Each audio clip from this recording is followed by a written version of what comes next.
তিনি আমাদের বলছিলেন যে এই পাখিটার নাম পুম্বা, বড়ই অদ্ভুত একটা নাম, কিন্তু বিশাল বড় পাখি। আসসালামু আলাইকুম, চলে এলাম আরও একটি নতুন ব্লগ নিয়ে আপনাদের সবার মাঝে। কেমন আছেন সবাই? আজকে সকালটা একটু শুরু করেছি অন্যরকম নাস্তা দিয়ে। আর আজকে আমি যে নাস্তাটা খাচ্ছি, আমি জানি ছোটোবেলায় বা বড়োবেলায় অনেকেই এই খাবারটা খেয়ে থাকেন। আমার যখন মিষ্টি খাবার খেতে ইচ্ছা করে আর বাসায় যখন মিষ্টি খাবার না থাকে, তখন আমি এরকম মধু বা যে কোনো মিষ্টি আইটেম ঘরে যে কোনোভাবেই হোক আমি এভাবে শর্টকাট বানিয়ে খেয়ে ফেলি আর আমার আনন্দটা উপভোগ করি। জানি না আপনারা কিভাবে উপভোগ করেন, কমেন্ট করে জানাতে ভুলবেন না কিন্তু। সেই সাথে ছিল চা। আজকে আপনাদেরকে নিয়ে যাচ্ছি আবারও আফ্রিকার সেরেঙ্গিতে। যেহেতু আমি সেরেঙ্গিতিতে ঘুরে এসেছি, তো এখানে আমি যা যা দেখেছি সেই অংশগুলো কিন্তু আরও বাকি আছে। তো এটা হচ্ছে আমাদের সেই প্রথম দিনের মানে ভ্রমণের সময়টুকু, মানে আমরা সকাল টাইমে যা যা দেখছি। তো আমরা জেব্রা দেখছি, আর জেব্রা অনেকগুলো একসাথে ছিল। মাঝখানে আরও যে একটা বিশাল বড় পাখি দেখা যাচ্ছে।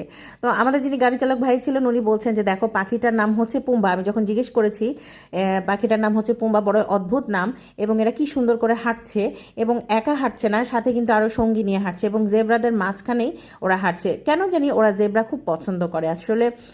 সাথে কিন্তু হরিণও ছিল, এই যে হরিণও ছিল। তো মানে জেব্রা খুব নীরব একটা প্রাণী এবং বুদ্ধিমান। আর আমরা অদ্ভুত যে জিনিসটা দেখলাম সেটা হচ্ছে কুমির। কুমির কিন্তু আমরা অবশেষে দেখলাম। জঙ্গলে আসবো আর কুমির দেখবো না, তা তো হয় না।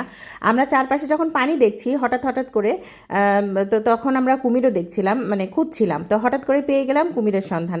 আর যে অদ্ভুত যে বিষয়টা সেটা হচ্ছে যে হিপ্পো বা জলহস্তি। কুমিরের পাশে জলহস্তি একই পুকুরে দেখা, মানে ভাবা যায় এই জিনিসটা। আসলে ভাবা যায়, কারণ ওরা কিন্তু বন্ধু। তবে হ্যাঁ, বন্ধুর পাশাপাশি ওরা মাঝে মাঝে শত্রু হয়ে যায়, যখন ওদের খাবার ওরা মানে খাবার নিয়ে ওদের মধ্যে একটা দ্বন্দ্ব কাজ করে যে কে কার আগে খাবে, তখন ওরা শত্রু হয়ে যায়। তো ওরা আর কি, মানে কি বলবো, যে বন্ধুও হতে সময় লাগে না, শত্রু হতেও সময় লাগে না। কুমির এবং জলহস্তি এই দুইটা হচ্ছে এদের মধ্যে এরকম সম্পর্ক। তো যাই হোক, আমাদের এই মানে ঘোরাঘুরি করতে করতে আমাদের একটু দুপুর হয়ে গেছে, তো আমরা আবার একটু ব্রেক দিয়েছি, কারণ খাওয়া দাওয়া করতে হবে। আমরা হোটেল থেকে খাবার নিয়ে এসেছি, খাওয়া দাওয়া করে টোরে তো আমরা একটু রেস্ট নিচ্ছি। আর আমার ছোটোটাকে খাওয়াচ্ছিলাম, আর এর মধ্যে দেখেছি কি সুন্দর পাখিও আবার হাঁটাহাঁটি করছে, পাখি দেখছে। পাখিগুলোও না কত ভালো, ফ্রেন্ডলি, মানে আমরা যেখানেই যাই পাখিগুলো মনে যেন আমাদের সাথে এসে বসে থাকে। তো এর মধ্যে আমরা আবার চলে গেলাম, আমরা আবার আরেকটা সন্ধান পেলাম। কি সন্ধান পেলাম সেটাও কিন্তু আমি দেখাবো এর পরের পর্বে, কারণ আজকে একটু বেশি বড় হয়ে গেলে আবার আপনারা দেখতে চাইবেন না, কারণ এত বড় করলে আসলে সবাই পছন্দ করে না। তো যাই হোক, দূর থেকে বড় বড় পাহাড় দেখা যাচ্ছে। আমি জানি না আপনারা দেখতে পাচ্ছেন কি না। ওই পাহাড়ের মাঝখানেও আমরা কিন্তু দারুণ কিছু দেখেছিলাম, সেটাও আমি আপনাদের সাথে অবশ্যই অবশ্যই শেয়ার করব। তো যাই হোক, আজকে এই পর্যন্তই। সবার কেমন লেগেছে, ভালো লেগেছে কিনা অবশ্যই কিন্তু জানাবেন, আর যারা সাথে ছিলেন অবশ্যই অবশ্যই সবাইকে কমেন্ট করতে বলে যাচ্ছি কেমন লেগেছে।